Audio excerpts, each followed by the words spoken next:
I'm actually quite scared. Can you see that? That is crazy.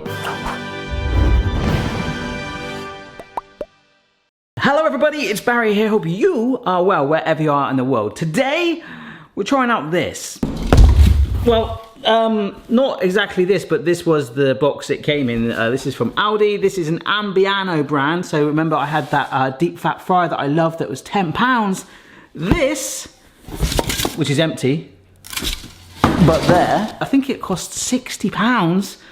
A raclette grill and fondue, and I think that should be raclette, grill and fondue. It's a machine for making fondue, so melting cheese, melting chocolate, doing other things, a possible dangerous thing that we'll do at the end. But it's got this round plate here that warms up both on top and underneath, and I think the grill is where you can actually cook meats on top, which is in the UK what we would really call more frying than grilling. And what we would call grilling is you can put these raclette pans underneath to melt the cheese with the heat above, so the grill in the UK, and that is what makes the raclette. So effectively gooey cheese poured on top. That's kind of like, that's not really the technical term for it at all.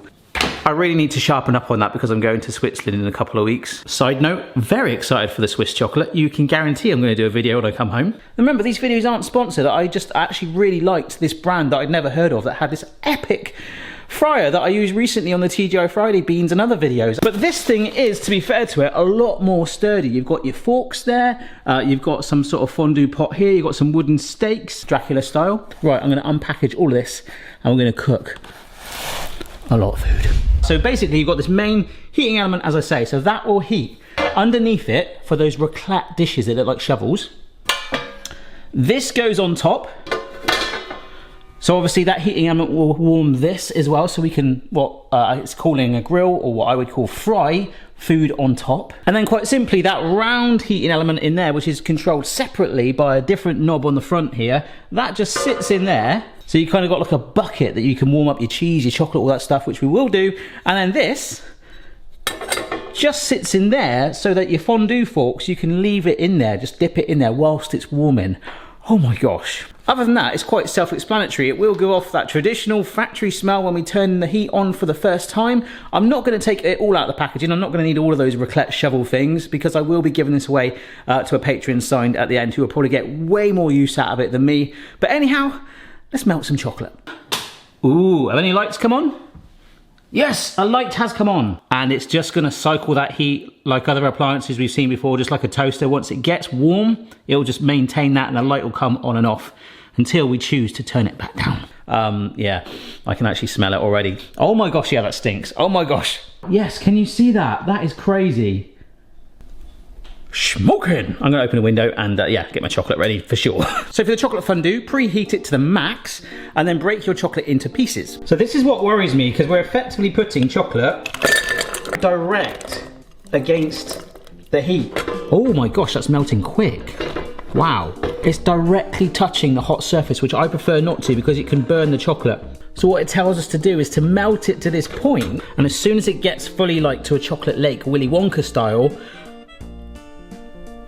we turn the heat right down to low and it'll be ready for the dipping. Look at this, it's quite, I mean, you can spin it and rotate it and it's unlikely to fall out, but I kind of want to hold it. So I've got some oven gloves because it's warm. Chocolate Town is forming in there. That is actually working really fast. I think we're ready to fondue.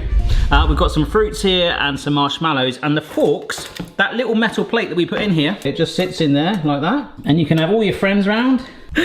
So let's mange. Here we go, marshmallow straight into there, swirly swirly. Oh my gosh. Got a strawberry here.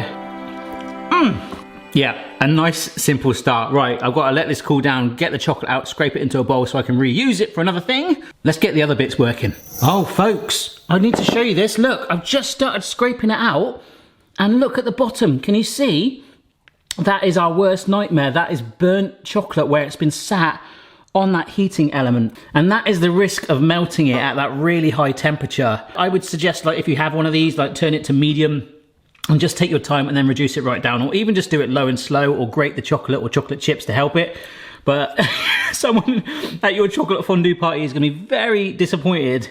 You know, we've all been there. We've all burnt chocolate, like in the microwave as well. It's kind of like goes like crusty and All right, it is time to try out the, oh my gosh, it's melted chocolate on the bottom of that one. This is apparently not a shovel, it is a raclette pan. So what we're gonna do is get a little combination here. I've got some very thinly sliced potato, so that's not cooked at all. Some pepper, some beef that's diced, mushrooms, and we lubricate this raclette pan with some oil.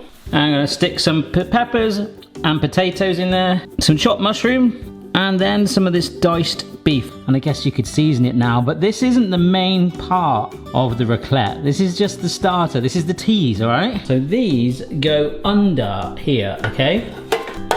We turn this one on. So this larger ring, which was much quicker to warm up anyway, should now be heating, and this is what I would class as grilling. Because what I would class as grilling is heat from above, and I know that varies in different countries, but that's basically what is gonna cook this right now. So as it warms, and I can feel that getting hot already, we're gonna stir it, keep our eye on it, but then of course the raclette, we've done some gadgets before. Do you remember that 250-pound massive tower thing? That's on the playlist that this is on, so do check it out at the end. We had a much more simplistic one with candles, but both of those effectively warmed cheese, which you would then push onto things like potatoes and meat and things like that. So as this is the opposite. Once it's cooked through and we're happy, I've then got some chilled slices of Gouda cheese, which we're gonna just put on top and then grill it to melt it to basically create the raclette.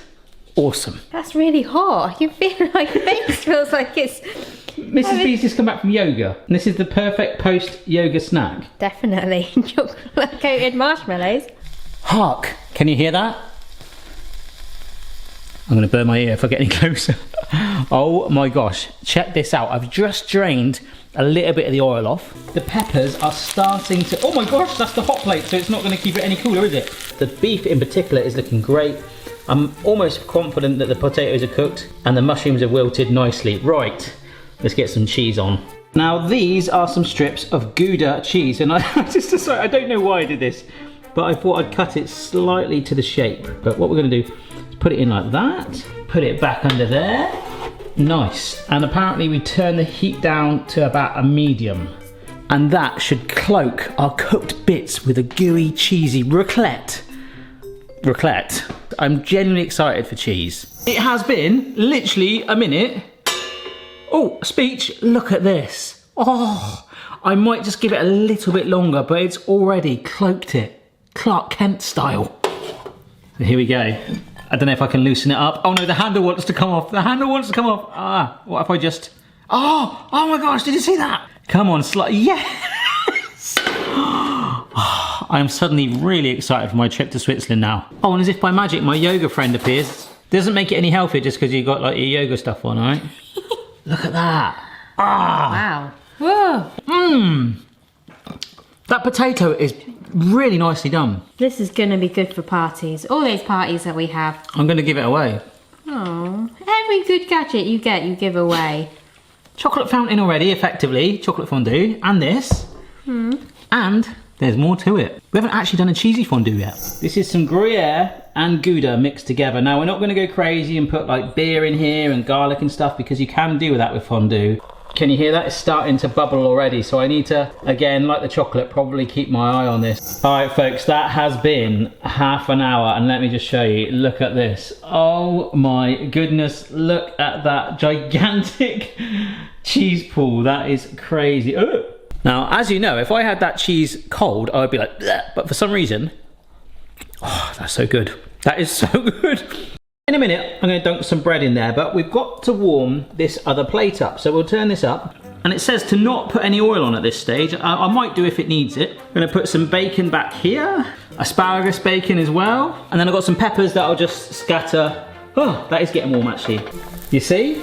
All of that is going on to then dunk in here. Steak is cooking quick.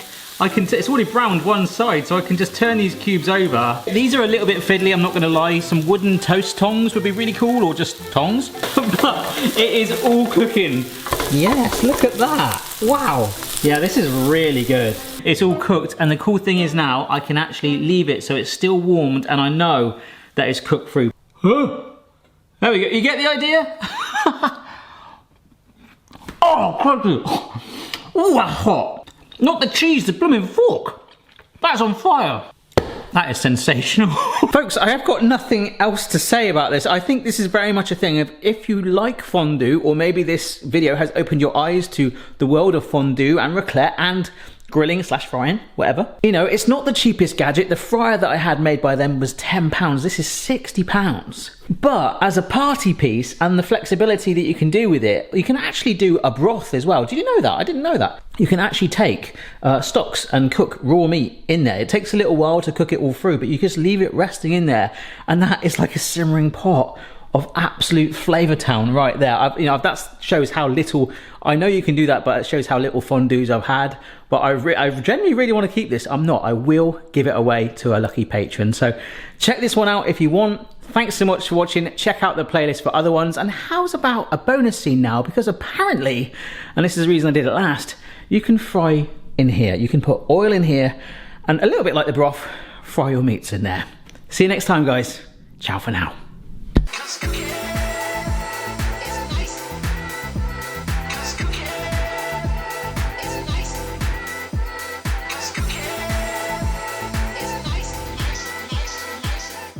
Now, unfortunately, like the fryer, that's got like 3 dots on it. You can't really tell the heat of this thing, so all we've got to do is take it up to the max, but it doesn't tell me how hot that actually is. So we've got a maximum fill line and a minimum fill line for the oil.